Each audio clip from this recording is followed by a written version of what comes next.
और यहाँ पर सरपंच गुलाम बन के बैठा हुआ है, वो गुलामी कर रहा है उसकी। जब यहाँ के गांव के व्यक्ति उसको गुलामी जा रहे हैं, वो यहाँ नहीं आ रहा है, इसका मतलब आप समझ सकते हो वो व्यक्ति भी मिला हुआ उससे। पूरा प्रतापगढ़ जिला जब उस व्यक्ति से जब पीड़ित है और ये गांव की आबादी कोई आज नहीं बसी हुई है। ये मेहंदी के पौधे और ये बड़े बड़े बबूल बता रहे हैं कि 150 साल से पहले ये व्यक्ति यहाँ आके अपनी जमीन पे खेती बाड़ी पूर्वजों के बीती हुई जमीन पे कर रहा है।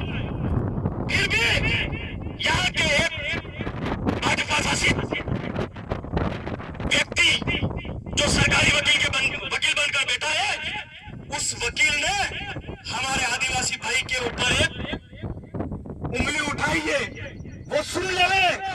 प्रशासन के माध्यम से मैं उसको कहना चाहूंगा कि वो सुन ले। आज तो हम सिर्फ स्टैंड के जाजम के नीचे बैठे हुए, अगर ये आवाज और कहीं फैल गई तो समझ लेना पूरा भील प्रदेश प्रतापगढ़ जिले में होगा। मैं उस प्रतापगढ़ के शासन प्रशासन को भी कहना चाहूंगा, पूरे प्रतापगढ़ जिले में आए दिन हम सुनते हैं कभी पर कहां जमीन छीनी जा रही है, कभी कहां छीनी जा रही है। ये क्या लगाएगा आपने? क्या जिला प्रशासन मुख्य प्रदर्शक बन के बैठा हुआ है? क्यों जिला प्रशासन ऐसे व्यक्ति के खिलाफ कार्रवाई नहीं करता है? हमारा व्यक्ति अगर कोई आवाज उठाता है तो उसके खिलाफ जिला प्रशासन तुरंत प्रभाव से उसके उठाकर कार्रवाई करने के लिए जाते हैं। क्यों आप इनकी गुलामी क्यों कर रहे हो? ऐसा क्या है? हम भी इंसान है, वो भी इंसान है। हम नहीं चाहते हैं किसी प्रकार का कोई यहाँ पे शांतिपूर्वक माहौल को बिगाड़ा जाए। यहाँ का प्रशासन मुझे लगता है किसी शासन प्रशासन के दबाव में मिलकर इन लोगों की आवाज को दबाने का काम कर रहा है। मैं कहना चाहूंगा, जब पूरा आदिवासी समाज और अन्य पीड़ित समाज जो बैठे हुए हैं, भले यहाँ पे शोषित पीड़ित वंचित वर्ग जो भी है, कोई जनरल का हो, कोई ओबीसी का हो, कोई एससी का हो, कोई एसटी का हो, हम सबकी लड़ाई लड़ने के लिए तैयार है। यहाँ पर अभी कोई कुमार समाज के व्यक्ति भी बैठे हुए, वो बता रहे वो व्यक्ति ऐसा ही है। उस व्यक्ति ने पूरे गांव में आतंक फैला रखा है। वो 4-5 भाई है, 4-5 भाई यही काम करते हैं। क्यों कर रहे हैं? आप लोग उसको सहन कर रहे थे इतने समय से, क्यों सहन कर रहे हो? आपने कभी गांव की एकजुटता क्यों नहीं दिखाई? आपको गांव की एकजुटता दिखानी थी। जैसे ही हमको पता चला और हमको पता चलने के बाद आपके स्थानीय भाई ने बताया कि मेरे साथ इस तरह की ये घटना हुई है और कोई घटना 50-60 साल से वो व्यक्ति यहाँ पर जमीन कमा के खा रहा है, उसके बाद वो प्रशासन के साथ मिलके और इन तुमड़ों को उठा के लाके यहाँ पे कब्जा करवाता है। मैं कहना चाहूंगा उस दिन यहाँ पे जो भी प्रशासन के कर्मचारी वगैरह आए थे, उन कर्मचारियों के खिलाफ भी कार्रवाई की होगी, क्योंकि एसटी की जमीन 5वीं अनुसूचित क्षेत्र में किसी अदर व्यक्ति के नाम पे नहीं हो सकती। यह पूरी असंवैधानिक तरीके से उस व्यक्ति के नाम पे की गई है। क्यों की गई? इसमें शासन और प्रशासन भी मिला हुआ है। यहाँ पे सुनने में आ रहा है कि तालाब जो बना हुआ है, इस तालाब की जमीन भी उस व्यक्ति के नाम पे है।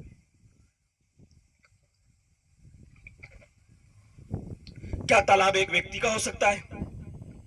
आप जानते हो तालाब एक जना वी सके तालाब पूरा गांव नो तालाब है, तो वी ने नाम पे कतरी वीज जो तालाब, उस व्यक्ति ने उसके नाम पे तालाब कैसे करा दिया। ये सब हुआ है अभी जो वर्तमान सरपंच है उनके कार्यकाल में। सरपंच साहब यहाँ नहीं आ रहे, इसका मतलब मैं साफ साफ कह रहा हूं कि वो सरपंच भी गुलाम है उसका। जब सरपंच के ये ग्राम सभा बैठी हुई है, पूरी ग्राम सभा उस सरपंच को बुला रही, क्यों नहीं आ रहा यहाँ पे? अभी भी अगर मेरी आवाज उस तक पहुंच रही है तो उस सरपंच को यहाँ आके बैठना चाहिए और इस जाजम का सम्मान करना चाहिए, क्योंकि उनके कार्यकाल में ये इतने बड़े घपले हो रहे हैं। क्यों हो रहे हैं घपले? क्योंकि वो गुलाम है, एक संवैधानिक जानकारी रखने वाला सरपंच नहीं है वो। अगर संविधान की जानकारी रखने वाला सरपंच होता तो आज यहाँ जाजम पे आके बैठता। और जहां तक हमको पता है, हम जो लड़ाई लड़ते हैं पूरी जीत के साथ लड़ते हैं और इस भाई को न्याय दिलाकर छोड़ेंगे और पूरे संविधान के दायरे में रहकर छोड़ेंगे, क्योंकि वो बताया जा रहा है कि वो वकील है। क्या हम वकील के सामने नहीं लड़ सकते हैं क्या? क्यों नहीं लड़ सकते? हमारा समाज आज इस भाई की लड़ाई के लड़ने के लिए तैयार बैठा है। तो वकील क्या होता है?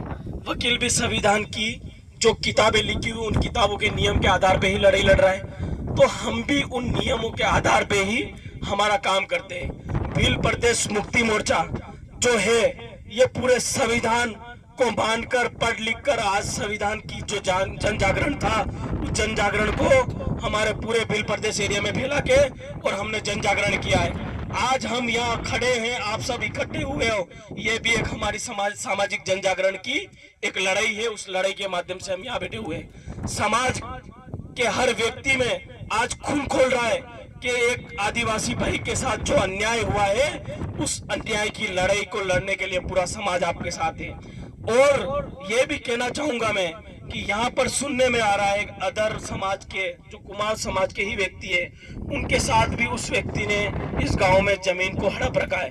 तो आपकी आवाज उठाने के लिए भी हम तैयार हैं। आप जब भी हमें बुलाएंगे आपके लिए लड़ाई लड़ने के लिए हम आपके साथ भी खड़े रहेंगे। हमारा काम ही है पीड़ित शोषित वंचित वर्ग जो भी है उनकी लड़ाई लड़ने के लिए हम तैयार बैठे हुए हैं। आप सब साथियों को मैं कहना चाहूंगा जब भी जरूरत पड़ेगी हमको एक आवाज लगा देना, चाहे दिन हो या रात हो, आपकी लड़ाई लड़ने के लिए हम आपके लिए यहाँ दौड़ दौड़ के आ जाएंगे। मैं एक आप सबको नारा दिलाऊंगा, आप सब जोर से एक नारा, अरे जय जोहर का नारा है। आवाज तो ये टेंट के नीचे ही है, एक जोर से एक बार और नारा लगा, अरे जय जोहर का नारा है। अब आवाज गई है, आसपास के सरपंच वगैरह सुन रहे होंगे तो आ जाएंगे। और आप सब साथियों ने मुझे सुना और इसी आगे की कड़ी में मैं मेरी वाणी को यही विराम देके जय जवाहर, जय आदिवासी, जय भील प्रदेश।